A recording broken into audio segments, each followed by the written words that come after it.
Bonjour et bienvenue dans cette nouvelle vidéo de Droma Economy. Donc, on est en début d'année et comme chaque début d'année, on se fait des projections économiques pour savoir comment va se passer 2023.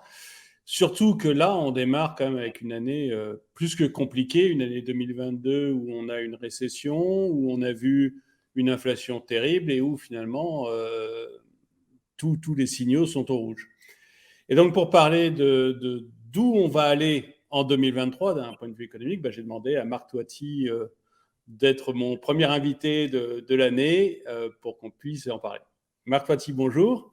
Bonjour François-Xavier, bonne année, hein, excellente année à toutes et à tous, et voilà, parce que c'est vrai il va nous falloir des bons vœux, parce qu'on a une année un petit peu compliquée qui s'annonce, mais enfin bon, vous voyez, les marchés sont en train d'exploser à la hausse, les marchés boursiers, donc on a l'impression que tout va bien dans le meilleur des mondes, mais bon, il faut quand même rester extrêmement prudent, hein, bien sûr, toujours optimiste, mais réaliste, je pense que c'est le vrai enjeu pour 2023.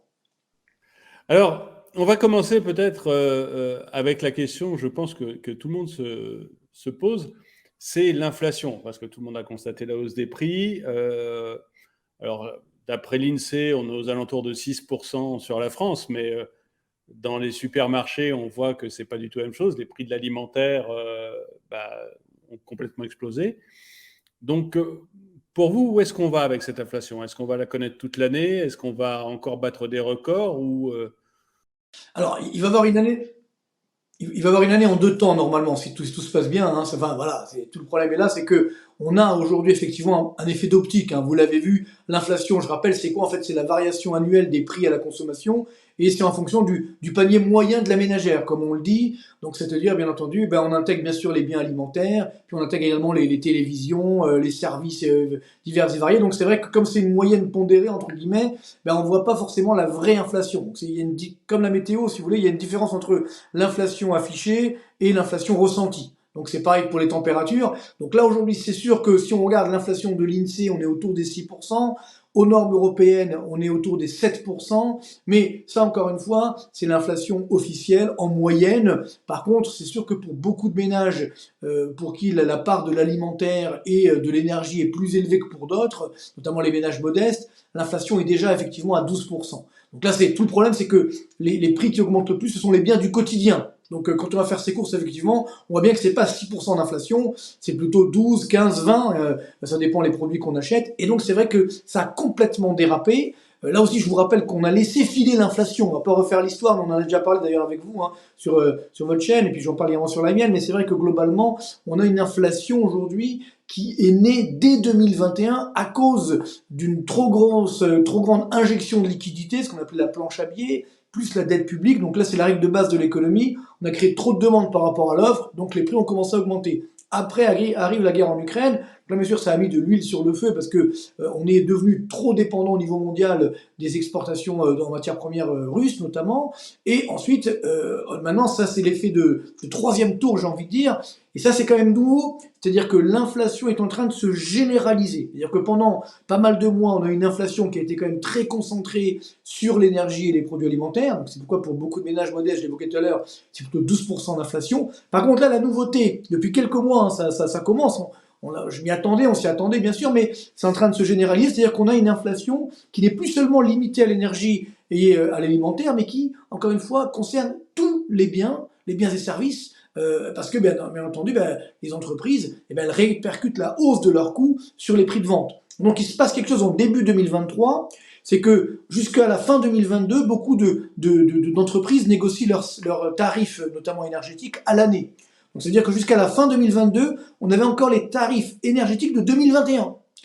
Et qu'à partir donc, du début 2023, eh bien là, on a les tarifs de 2022, où justement, ça a complètement flambé. Donc c'est pourquoi il y a cet impact qui arrive pour le début 2023. Donc on n'a pas encore les chiffres. Pour l'instant, on s'arrête à décembre 2022. On n'a pas encore les chiffres de janvier, c'est normal, le mois n'est pas terminé, bien entendu. Mais il faut s'attendre à un nouveau rebond de l'inflation début donc 2023, ce qui fait que là, on va avoir une inflation qui va atteindre encore une fois des sommets, que ce soit en Europe, que ce soit en France. On ne battra pas les records de 14,5% qu'on a eu en 1982 en France, mais on a quand même des niveaux extrêmement élevés.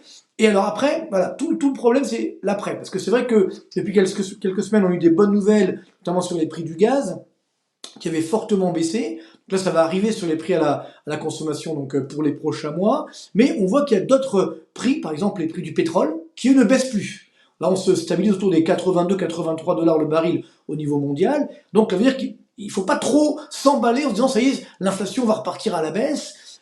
Par contre, le drame, c'est que, pourquoi j'annonce effectivement une inflation qui va baisser? Alors attention, hein, l'inflation qui baisse, ça ne veut pas dire que les prix baissent. Ça ne veut pas dire qu'on va revenir au niveau des prix d'avant la crise. Ça veut simplement dire que les prix augmentent moins vite, ce qu'on appelle la désinflation. Donc, le vrai enjeu, c'est que malheureusement, on a une récession aujourd'hui qui est en train de s'installer au niveau mondial. Donc là, c'est l'effet inverse que j'évoquais tout à l'heure, c'est-à-dire que la demande va passer sous l'offre, et donc là, les prix, effectivement, vont mécaniquement baisser. Donc, c'est pas forcément une bonne nouvelle. C'est-à-dire que si l'inflation baisse, c'est aussi parce qu'on a une récession. Donc, c'est là qu'est le drame. Maintenant, il faut être aussi complètement honnête.